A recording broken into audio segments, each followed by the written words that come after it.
अभी तो परेशान हूँ बहुत ज़्यादा। अभी तो ज़ख्म बहुत ज़्यादा है, गहरा है। तो अगर कोई अच्छा मिला तो, क्योंकि मुझे सहारे की ज़रूरत तो है। माँ बाप भी नहीं है, वो भी छोड़ गया है। तो कुछ ना कुछ तो हार सहारे के लिए तो कुछ करना पड़ेगा ना। अगर कोई अच्छा सा मिल गया तो मैं कर लूँगी। मैं जी। आपको क्या बताऊँ कि मेरी वहाँ पे ज़िंदगी कैसी थी, कैसी लाइफ मेरी अच्छी जा रही थी कि मैं सोई होती थी ना तो मेरा शेक जो है ना गिलास टेबल पे पड़ा होता था। हर ख्वाहिश मेरी पूरी होती थी। मैं घर की लाडली।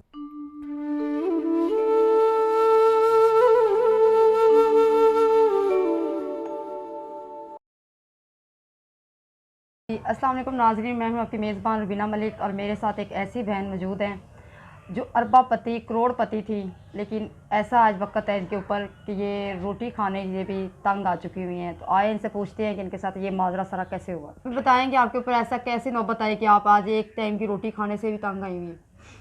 क्या बताएं आपको, माँ बाप अच्छे खासे मित्र थे, हमारे खेत थे, भैंसें थी, अच्छा खासा हम मेरे अब्बू के पास था। हम ज़िम्मेदारों की मैं बेटी हूँ, अच्छे घराने से तल्लक रखती हूँ। तो बहुत ज़्यादा हमारे पास अल्लाह का शुक्र था, सबका दी सब कुछ दिया हुआ था अल्लाह का। किसी चीज़ की कमी नहीं थी, बैंक बैलेंस भी थे, सब कुछ था। मैं कुछ बनना चाहती थी, कुछ करना चाहती थी। तो मेरे माँ बाप ने कहा कि नहीं बेटा, हमारे ख़ानदान में ऐसा नहीं होता, तो आप नहीं ये कर सकती। तो मैं फिर उनसे लड़ झगड़ के तो मैं लाहौर आ गई। यहाँ पे मैंने एक अपना बुटीक खोला था।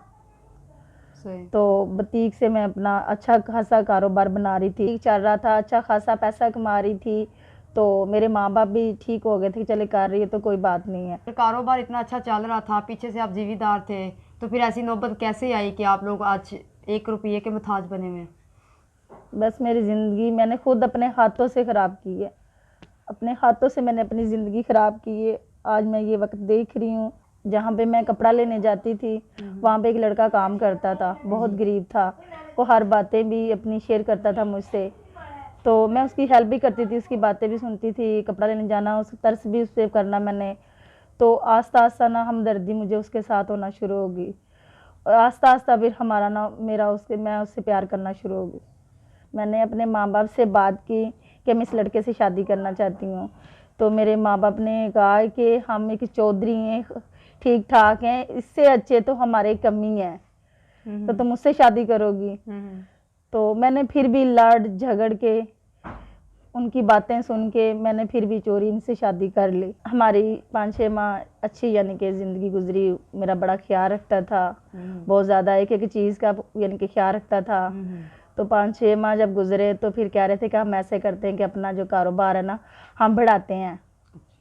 तो ऐसा मैं फिर मैंने कहा चलें ठीक है, मेरे हस्बैंड कह रहे हैं तो चले ठीक है। मैंने सारा ना उनके हैंड ओवर कर दिया। ज़ाहिर बात मेरे शौहर थे, तो मैंने कर दिया उनके हैंड ओवर। तो 3 माह तो उन्होंने अच्छी खासी मुझे प्रॉफिट दी है, सही पैसा कमाया है। तो फिर उसके बाद उसने कहा है कि मैं आप घर बैठो बैठो, मैं नहीं चाहता कि कोई आपको देखे, तो मैं खुद संभालता हूँ कारोबार कपड़े का, तो मैं खुद संभालता हूँ, मैं खुद करता हूँ। तो मैंने कहा चलें ठीक है, मेरे हस्बैंड कह रहे हैं तो चलो करें, मैं घर बैठ जाती हूँ। अच्छा, आप ये बताएं कि 4-5 माह में आपने सारा कारोबार अपना उसको दे दिया, सौंप दिया कि आपने देखना है, तो आपने इतनी जल्दी कैसे उस पर एतबार कर लिया। देखिए मेरा हस्बैंड था, मेरा बहुत ख्याल रखता था, मुझसे प्यार भी करता था, प्रॉफिट भी अच्छी खासी मुझे दे रहा था। तो मैंने कहा ठीक है, मैं बैठ जाती हूँ घर अपने।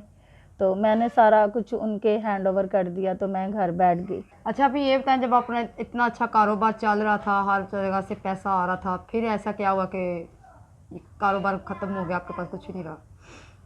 देखिए कि मैं उसके हैंड ओवर करके घर बैठ गई। फिर मुझे बेबी होने वाला, मुझे बेड रेस्ट ही मैं कर रही थी। तो आस्ता आस्ता उन्होंने कहा है कि नुकसान हो रहा है, ये हो रहा है, वो हो रहा है, ऐसे दिए वैसे दिए, मुझे बहाने बना के सुनाना शुरू हो गया। तो पहले कॉल कर रही थी, फिर उसका वॉइस आया, हम सोने लगे थे। तो जब मैंने देखा वॉइस सुनी तो कह रही थी कि आप ऐसा करो, अगर और भी कोई पैसे इनके पास हैं, कुछ जेवर वगैरह, कोई बैंक बैलेंस और भी है तो ले लो, तो फिर हम शादी करा लेंगे भाग के।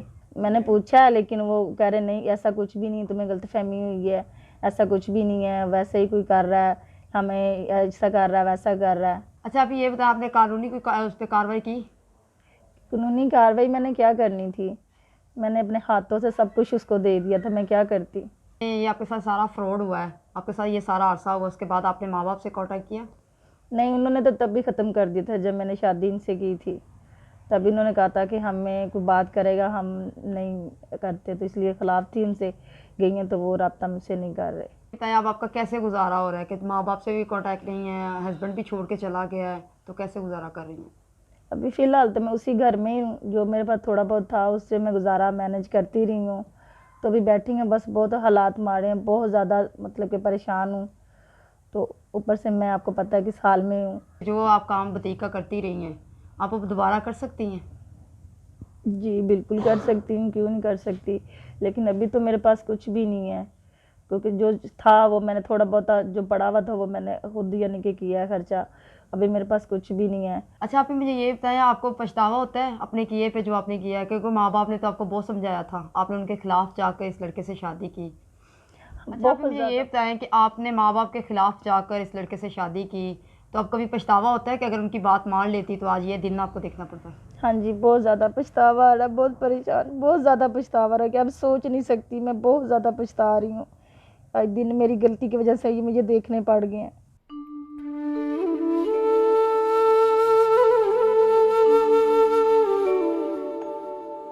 माँ बाप ने मुझे बड़ा समझाया था, लेकिन मैंने उनकी बात नहीं मानी।